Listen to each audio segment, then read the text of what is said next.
মাথা দিয়ে চাল কুমড়োর ঘন্ট। চলো কীভাবে বানাচ্ছি দেখে নেওয়া যাক।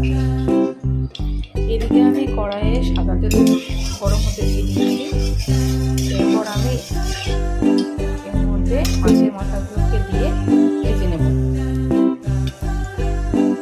এরপর আমি এর মধ্যে মাছের মাথাগুলো দিয়ে ভেজে ভালো করে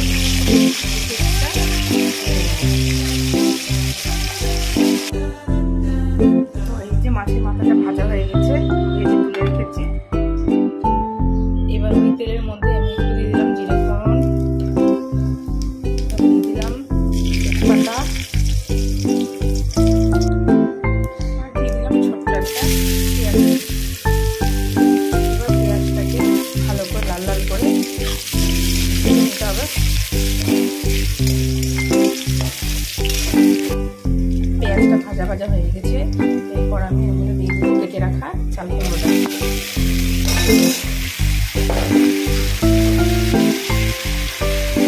ভালো করে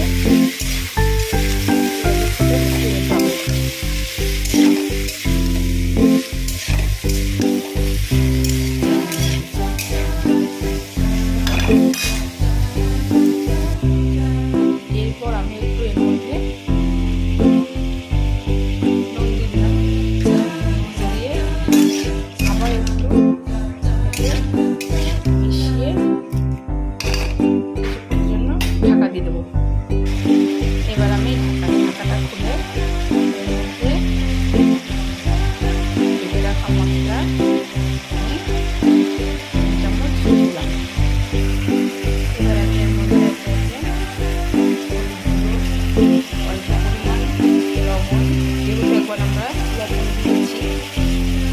অল্প লবণ দিলাম, যদি লাগে পরে টেস্ট করে আবার দেওয়া যাবে। আর স্বাদটাকে ব্যালেন্স করার জন্য সামান্য পরিমাণ একটু চিনি। এবার সবগুলোকে মশলা দিয়ে লবণ একসাথে ভালো করে কষিয়ে নিতে হবে।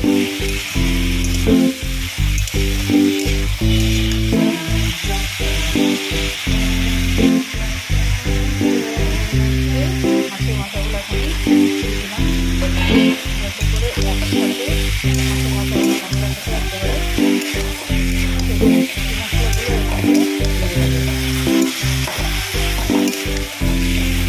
ভালো করে মশলার সাথে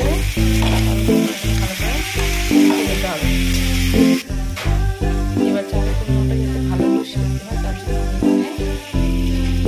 অল্প পরিমাণ জল অ্যাড করলাম,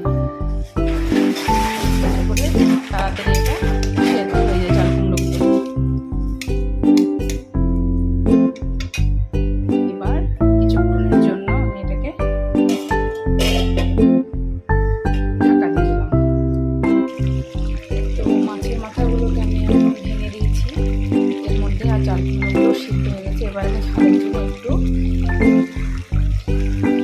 লঙ্কার গুঁড়ো এখানে এভারেস্টে যে দিখালাম সেটা আমি এখানে একটু অ্যাড করে দিলাম ঝালের জন্য। যে যেমন ঝাল খাই তেমন, একটু বেশি ঝাল খাই তার জন্য ঝালটা একটু বেশি। চাল কুমড়োগুলো আমার সিদ্ধ হয়ে গেছে, আর মাছের মাথাগুলো দিয়েছিলাম যাতে করে এরা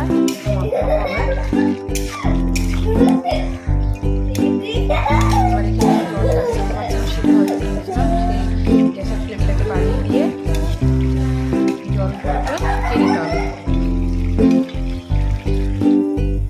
তো এখানে এখন চাল কুমড়োটাকে দিলাম জলটা করার জন্য, শুকানোর জন্য। এবার জলটা শুকিয়ে চাল কুমড়ো রেডি হয়ে গেছে।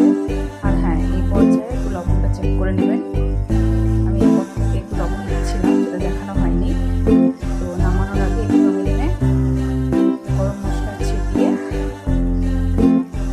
এবার নামিয়ে নেব।